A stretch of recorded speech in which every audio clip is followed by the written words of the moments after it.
Hello and welcome to today's video. In today's video, I'm going to be talking all about my 5 top tips when it comes towards what to observe in your PGCE year. By now, you are at the beginning of your PGCE journey and you are more than likely about to have just started your first school placement. When you begin your first school placement, you're going to be primarily focusing on observing. And I know for myself, when I began observing, I wasn't too sure what exactly to make notes on. I think my problem was when I was observing is that I was writing so many notes for every single lesson that I was observing that then I struggled to condense it down. It's also useful to be aware of what things are the most effective to write down within your notes. Again, everything that I'm going to be talking about is based on my experience and my opinion based on what I think is the most wise aspects towards what to write about when you are observing somebody during your PGCE year. Before I get into the video, I'm going to be talking about the benefits of observing during your PGCE year. When you begin your PGCE year, you're not going to go in and be teaching a full timetable, as this would be unrealistic.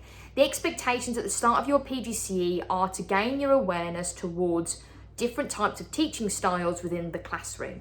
So it's more than likely for your first maybe couple of weeks for you to be observing lessons. Every school is different. It might be that for the first week you're observing, and then it might be in the second week you start, for example, delivering a starter activity to a particular task. Every single teacher, every single provider is different, and I think during the first few weeks it's more than likely you're going to be mostly observing rather than teaching. The benefits of observing during the start of your PGCE year is that you get to know and get to experience a wide variety of different teaching styles and approaches within the classroom. You'll get experience of seeing what teachers are like within the classroom, what things they put in place, not only perhaps within just your department, but it might be that within the school that you are at, that you go and observe a variety of different teachers in a variety of different settings. And that's something that I would actually advise you to do if perhaps it's something that you haven't thought of already, because every teacher is different within their own right and very much depending upon the class and the subject and the year group that they teach. So without further ado, let's get straight into the video. The first top tip I'm going to talk about is observing the teacher's approach towards the class. When I'm talking about the teacher's approach, I'm more specifically talking about here how that teacher manages the class. It's called something towards class management. So that teacher is going to manage that particular class maybe in a slightly different way than a different class. Have a look towards the teacher's approaches towards the pupils, the approach towards their teaching style, and their approach towards how they deliver certain tasks. Now, the first thing I'm going to say about teacher approach is something again that I've already mentioned within the video, that a teacher's approach is going to be very different depending upon what style suits them. I know during my PGCE year that my teaching style and my teaching approach very much changed throughout the year. I also know that my teaching style that I adopt today is again different than 2, 3, 4 years ago. And it's okay to go and observe different types of teachers because you're going to gain an understanding towards what teaching styles suit them. However, what you're going to learn during your teaching year is that the way that perhaps your mentor or a teacher that you've observed approaches a certain class might not suit you, and that's okay. Your mentor, fellow teachers, aren't going to expect you to teach they're not going to expect you to have the same teaching style as them, because we're all different and our personalities are all different. So it's okay to feel like, oh gosh, I don't think I'd be brave enough to adopt that type of teaching style within that particular classroom. During this year, it's your opportunity to find out what teaching style and what teaching approach best suits you. Tip number 2 is focusing on the students' responses within the classroom. When we're thinking about responses, we're thinking about the response of the quality and the quantity of their work, but also thinking about their behaviour, their engagement and their focus within the lesson. The teacher, what you've just been observing and thinking about that previous tip, is going to adopt a style and approach that is going to suit the learners within the classroom. And I'm going to talk about this later as well.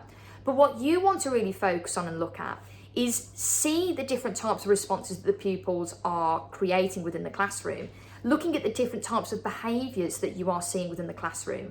The reason why this is really useful is that it's more than likely that some of the classes that you're going to observe within your school, you eventually are going to teach yourself. The more that you can get to know what the students are like within the classroom, it's going to help you when you start to take over that class as your own. Number 3, looking at the structure of the lesson and the choice of the tasks. Every single school and every single teacher might follow a different type of structure. Some schools prefer to kind of maybe start or end lessons in certain ways. It might be that learning objectives have to be formulated in certain ways. It might be that outcomes need to be presented in certain ways. However, there is a lot of freedom when it comes towards how teachers deliver a lesson. Really focus on how the teacher structures their lesson, their choice of tasks, and within that, maybe focus on their time management as well.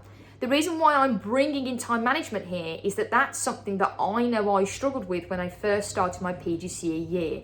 I was trying to fit in so much to a lesson which was unrealistic with the time that I had. Next tip number 4, is thinking about the teacher's choice of groupings or seating plans. So really think about why and how the teacher has grouped people together, where they've sat them in the classroom. Every teacher is going to have thought about very carefully the groups or the seating plans that they're going to use within their classroom, and there's going to be a particular reason. Within this, it's okay to, at the end of the lesson, ask the teacher, why perhaps did you put this pupil sat next to this pupil?